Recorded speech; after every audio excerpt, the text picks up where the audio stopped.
Grandma visits me every night, Grandpa.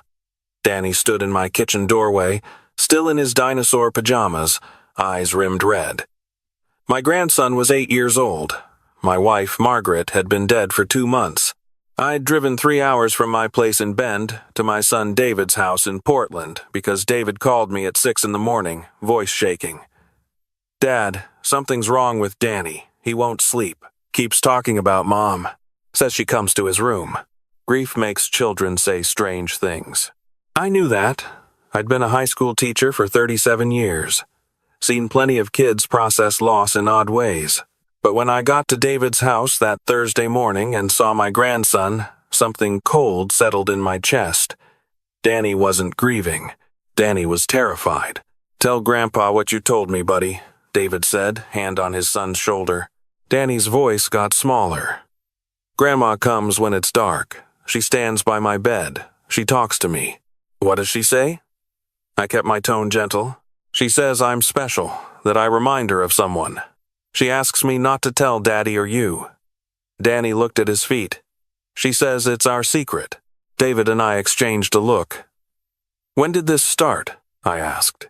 Right after Grandma died. But Grandpa. Danny's chin trembled. She doesn't look right. Her face is wrong. And she smells funny, like the hospital but worse. That's when I knew we weren't dealing with dreams. I'd been married to Margaret for 41 years. Met her when she was 19, both of us at Portland State. She was studying nursing. I was getting my teaching credential. She told me on our third date that she was an only child. Her parents died in a car accident when she was 16. She was raised by an aunt in Eugene. That's what she told me. That's what I believed for 4 decades. David had installed one of those baby monitors in Danny's room when he was born, upgraded it to a camera system when Danny turned 5. Laura wanted to make sure he was okay at night, David explained, pulling up the app on his phone. Laura was David's ex-wife, living in Seattle now with her new husband. I never took it down. We scrolled through the footage from the past week. Danny's room, awash in the green glow of night vision. For 3 nights, nothing. Then, on the 4th night, at 2:47 a.m., the door opened. A figure entered. She moved slowly, carefully, like someone walking through a familiar place in the dark. She wore what looked like a long nightgown or dress. Her hair was long, gray, hanging loose around her shoulders. She approached Danny's bed, stood there. I could see her lips moving, though the camera had no sound. Danny shifted in his sleep. The woman reached out, touched his hair. She stood there for 11 minutes, then she left, just as quietly as she'd come. Jesus Christ, David whispered. Dad, who is that? I couldn't speak, because even though the footage was grainy, even though the angle was poor, I knew that posture, that way of moving. I'd watched Margaret move through our house in the dark for 41 years, but it wasn't Margaret. Margaret was in an urn on my mantel. We're calling the police, David said, already reaching for his phone. Wait. I grabbed his wrist. Let me see the outside cameras. David's house had a security system. 3 cameras. Front door, back door, side gate. We pulled up the footage from the same night. At 2:39 a.m., 8 minutes before the bedroom footage, a figure appeared at the back gate. She didn't try to open it. She climbed over it, moving with surprising agility for someone who looked to be in her 60s. She walked straight to the back door. Tried the handle. Locked. Then she did something that made my blood freeze. She reached up to the porch light fixture, felt along the top, and pulled out a key. How did she know where we keep the spare? David's voice was barely audible. Your mother told her. The words came out before I could stop them. David stared at me. What are you talking about? I couldn't answer because I was still processing what I'd seen on the camera. The way she moved. The way she knew exactly where to find that key. The way Danny said, she doesn't look right. Her face is wrong. Margaret had a sister. I drove back to Bend that afternoon. Told David to change his locks, get Danny to a hotel for a few days, call the police if the woman came back. But I needed to check something first. Our house felt empty without Margaret. I'd been staying at my fishing cabin more often than not, couldn't stand the silence. But today, I needed to be here. Needed to find what I was looking for. Margaret kept everything organized. Her filing system was meticulous, a nurse's precision carried into every aspect of life. I went to the attic, where she'd stored boxes of old documents, birth certificates, marriage license, medical records. I'd seen our marriage certificate 100 times, but I'd never really looked at Margaret's birth certificate. I found it in a folder labeled Important Documents. Margaret Louise Chen. Born the 14th of September, 1959, in Eugene, Oregon. Mother, Susan Chen. Father, Robert Chen. There was a second birth certificate in the folder. Mariana Louisa Chen. Born the 14th of September, 1959, in Eugene, Oregon. Mother, Susan Chen. Father, Robert Chen. Twins. My hands shook as I pulled out more documents. A newspaper clipping from 1977, Local Family Mourns Tragic Loss. The article was brief. Marianne Chen, 18, had died in a car accident, survived by parents Robert and Susan Chen and twin sister Margaret. Except, I kept digging. Found a spiral notebook, Margaret's handwriting. It looked like a journal from the late 1970s. Most entries were mundane. Then I found an entry from October 1977, a month after the supposed accident. Saw Marianne today at Fairview. She didn't recognize me. Dr. Morrison says the medication is helping, but she'll never be able to live independently. Mom and Dad think it's better this way. Better for everyone to think she's gone. I don't know if I can keep lying. Fairview Hospital was a psychiatric facility outside Salem, closed down in the early 2000s. I called David. Does Danny still have nightmares when you and Laura split custody, when he stays with his mother? No. That's the weird thing. It only happens at my house. Change your locks today. Don't wait. I'm calling the Salem police. The officer I spoke with was patient, but skeptical. Sir, you're saying your wife had a twin sister who's been institutionalized for over 40 years and no one knew about it? I'm saying my wife's family lied about her sister's death, and I think that sister was at Fairview Hospital until it closed. Where did those patients go? There was a pause. Typing sounds. Most were transferred to other facilities or, if they were deemed stable enough, released into community care programs. Sir, if this woman has been institutionalized since 1977, she would be in her mid-60s now. Are you sure about what you saw? Check your records for Marianne Chen. Born the 14th of September, 1959. Please. 2 days later, I got a call back. Mr. Richardson, we found the records. Marianne Chen was at Fairview from 1977 to 2002, diagnosed with severe schizophrenia and dissociative disorder. She was transferred to a group home in Portland when Fairview closed. According to their records, she's been a model resident. Quiet, keeps to herself, takes her medication, hasn't had an episode in years. Which group home? I can't give you that information, sir, but I can tell you that the facility reported her missing 3 weeks ago. They thought she'd wandered off. It happens sometimes with elderly patients. 3 weeks ago. Right after Margaret died. The obituary. We'd published Margaret's obituary in the Oregonian. It listed survivors. Husband Thomas, son David, grandson Danny. Address withheld, but David's name was there. It wouldn't be hard to find him. I called the group home directly. The director was a kind-voiced woman named Patricia. Marianne was devastated when she saw the obituary. We didn't even know she had a sister. She never talked about her family.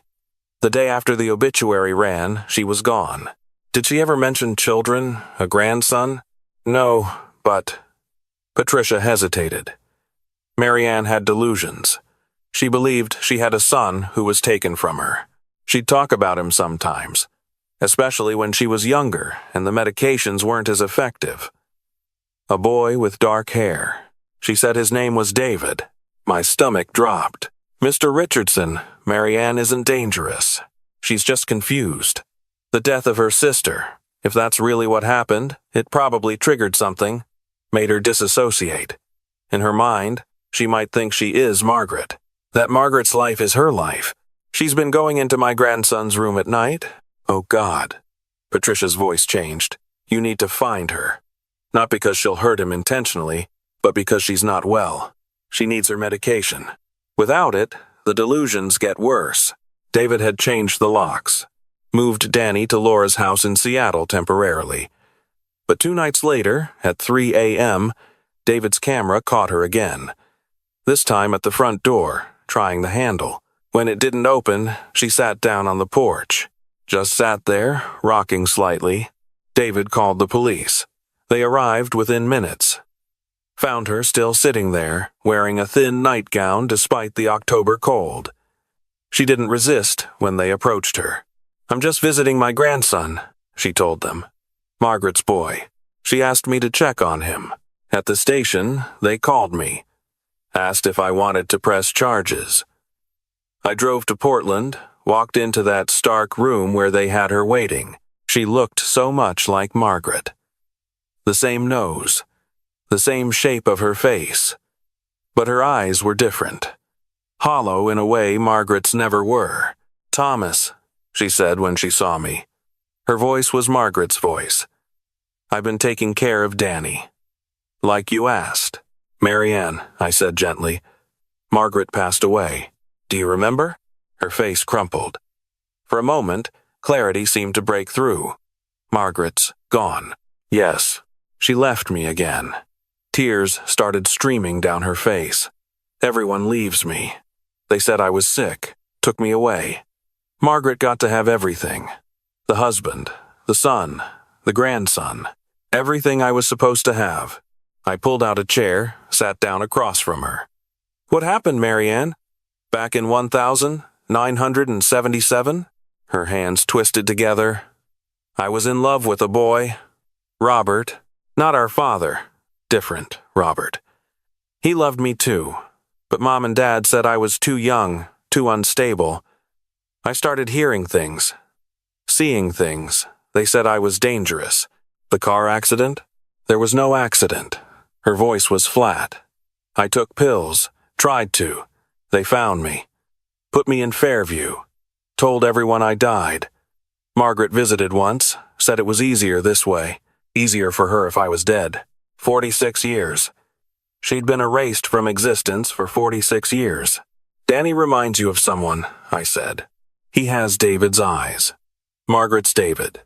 I used to have dreams about having a son. I'd name him David. But they said I could never have children. Said I was too sick. She looked at me, and for the first time, she seemed fully present. I just wanted to see him. Just wanted to know what it would have been like. To be Margaret. To have the life she had. You scared him, Marianne. I didn't mean to. Fresh tears. I would never hurt him. When I saw Margaret's obituary, I knew I had to meet him. Had to see him. Margaret told me about him once, years ago, when she still visited. Before she stopped coming. When did she stop visiting? When you got married. She said it was too hard. Said I reminded her of everything that went wrong. I never saw her again after 1981. 32 years. Margaret had left her sister to rot in institutions for 32 years and never mentioned her to me, to anyone. I didn't press charges. Marianne went back to the group home, this time to a secure facility with better care. Patricia promised they'd monitor her closely, make sure she took her medications, get her proper therapy, but I had to tell Danny the truth. David and I sat him down one afternoon at Laura's house. The lady who came to your room wasn't Grandma, I said. She was Grandma's sister. Her name is Marianne. She's sick in her mind, and she thought you were someone else. Danny processed this with the strange acceptance children have. Is she okay now? She's getting help. Good. Then, quieter. Grandpa, why didn't Grandma tell us about her? That was the question I couldn't answer. Why had Margaret kept this secret? Was it shame? Was it guilt? Had she really thought it was better for everyone if Marianne simply didn't exist? I spent weeks going through Margaret's things, found more journals, read about her struggle with having a mentally ill twin in the 1970s, when mental illness was stigmatized, hidden, shameful. Read about how her parents made the decision to institutionalize Marianne and declare her dead. How Margaret went along with it because she was 18 and scared and didn't know what else to do. But then I found the entries from later years, from the 1980s, 90s, 2000s, where she wrote about thinking of Marianne, wondering if she was okay, feeling guilty but not guilty enough to do anything about it. I have my own life now, she wrote in 1985. Thomas doesn't need to know about this darkness in my family. David doesn't need to grow up knowing his mother has a crazy aunt. It's better this way. Marianne is taken care of. That's what matters. But it wasn't better. Not for Marianne, who spent 46 years erased from existence. Not for our family, who had to discover this secret in the most traumatic way possible. I visit Marianne now. Once a month, I drive to the facility in Salem. We sit in the common room, drink coffee, talk about simple things. She's on better medication now. More stable. She asks about Danny, and I show her pictures. She smiles. He's beautiful, she says, every time. Margaret would have been so proud. You would have been a good mother, Marianne, I tell her. And I mean it. She looks at me with those eyes that are so much like Margaret's, but also so different. Do you think she loved me? Even though she left me? Yes, I say, because I have to believe it's true, because the alternative is too painful. But here's what I've learned, what I want to tell anyone listening. Secrets in families are like poison. They seep into everything. They corrupt. They harm. Margaret thought she was protecting our family by hiding Marianne's existence. Instead, she created a situation where a confused, ill woman broke into her grandson's room in the middle of the night because she'd been denied a family for half a century. If Margaret had told me about Marianne, we could have visited together. Danny could have known his great aunt. Marianne wouldn't have been alone. But Margaret was scared. Scared of judgment. Scared of stigma. Scared of what people would think. And that fear led to 46 years of abandonment. Danny still asks about Marianne sometimes. Can we visit her, Grandpa? And we do. David comes too now. We bring Danny to the facility, and Marianne's face lights up when she sees him. She's teaching him to play chess. She's gentle with him, patient. Under all the illness, under all the years of isolation, she's still a person. Still Margaret's sister. Still our family. I think about all those years Margaret carried this secret. How it must have weighed on her. How she must have thought about Marianne but convinced herself it was too late to do anything about it. How she took that secret to her grave. And I think about how one simple truth could have changed everything. Your secrets don't protect your family. They endanger them. When you hide the truth to avoid shame or judgment or discomfort, you don't make the problem go away. You just push it into the shadows where it grows bigger, darker, more dangerous. Marianne deserved better. Danny deserved better. I deserved to know the truth about the woman I was married to for 41 years. Don't do what Margaret did. Don't hide the difficult things. Don't erase the inconvenient people. Don't let fear of judgment stop you from doing what's right. Because secrets have a way of coming out, and when they do, the damage is so much worse than if you just told the truth from the beginning. Danny still talks to me about that week when the wrong grandma came to his room. He's in therapy now, processing it. He's resilient. Kids are. But he shouldn't have had to go through that. Marianne shouldn't have had to spend 46 years erased from existence. And I shouldn't have had to discover that my wife was capable of abandoning her own sister. But here we are. Dealing with the consequences of secrets kept too long. I'm 63 years old. I've seen a lot in my life. Taught hundreds of kids. Watched them grow up, make mistakes, learn lessons. And this is the lesson I'd want them to take from my story. The truth is hard. Families are complicated. Mental illness is scary. But abandoning someone because their existence is inconvenient, that's not protection. That's cruelty. Be the person who tells the truth, even when it's hard. Be the person who visits.